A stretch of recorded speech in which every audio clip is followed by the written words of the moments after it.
Hi, 658 classmates. This is Jody, and I'm sharing with you my um, assignment number 3, which is my unit plan. My unit plan is made up of 11 lessons that are actually part of my master's project, and it is a passion project that's intended to guide teachers through the implementation of instruction of passion projects with English language learner newcomers. I've made some modifications and am still in the process of modifying my lesson to include more dual language elements. This initially was intended in an assimilation model of English language acquisition, which is what I work in.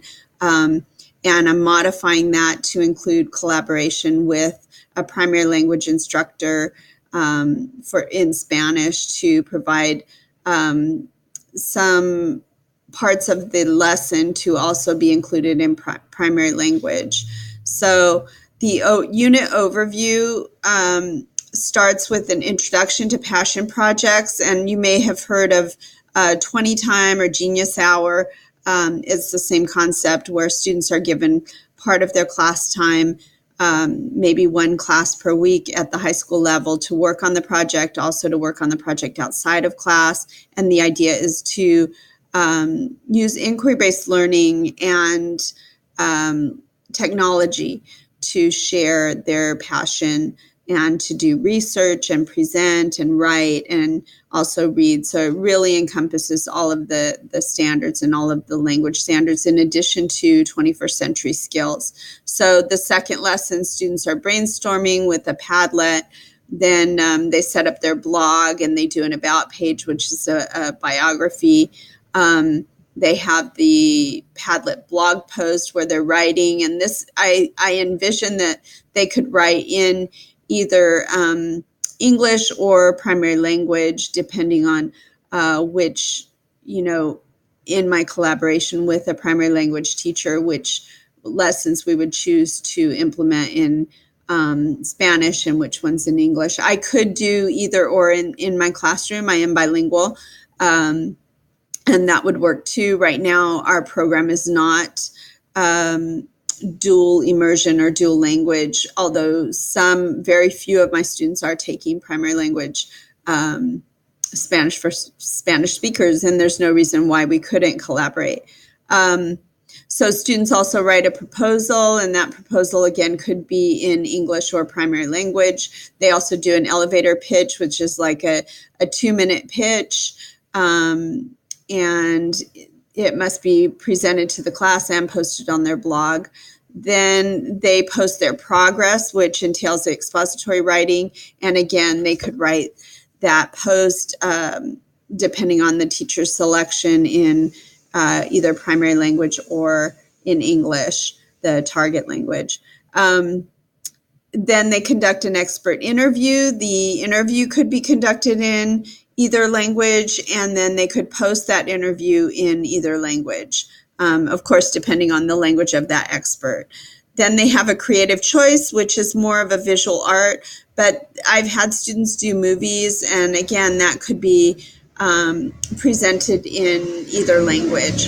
Then their semifinal post is a progress post, and then their final reflection is sort of a guided tour of their blog. I'm just going to quickly show you. I did include the California English Language Arts Standards in writing, production and distribution, research, and presentation. So all of those standards are included in this project. Then the English language development standards, they are interacting, especially in blogging and commenting on each other's blogs. And then there is interacting in meaningful ways and learning about how language works. They do a lot of revision, and my rubric here is set up. It's a single point rubric. I don't know if you're familiar with that, where I give proficiency standards, and then if they are below standard, they must revise. And then if they're advanced, of course, they don't have to revise. But this really allows for revision and for for students to comment on each other's work and for me to provide comments and then for them to go back and revise and improve their writing and their presentation. This is the lesson template. And I still need to make revisions to that, but I'm sharing this with you prior to my final draft of this.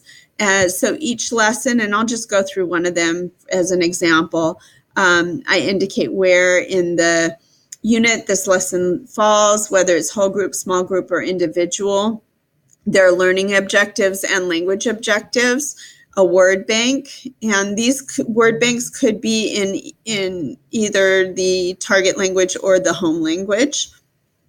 And then assessment is that single point rubric, but there's also other mini rubrics throughout the lessons. I provide, because this lesson is primarily laid out for teachers to implement this, I have a lot of supports in there are links to slideshows and videos and screencasts that I've prepared to support teachers in their implementation. Then I set up an I do, we do, you do to walk teachers through that. And then finally, there's closure and any resource materials. And that's basically walking you through one unit. And as I said, I'm still in the process of revising. I foresee that I need to include more dual language elements. I don't teach in a dual language program, but I can see that this could be implemented in collaboration with a native speakers class, or, you know, if we ever implemented dual language in my school or district, as far as having all students enrolled in primary language. We have very few students enrolled in primary language right now.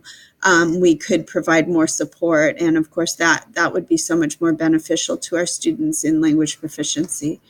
Okay, it was good getting to know you all, and I look forward to seeing your units and your presentations.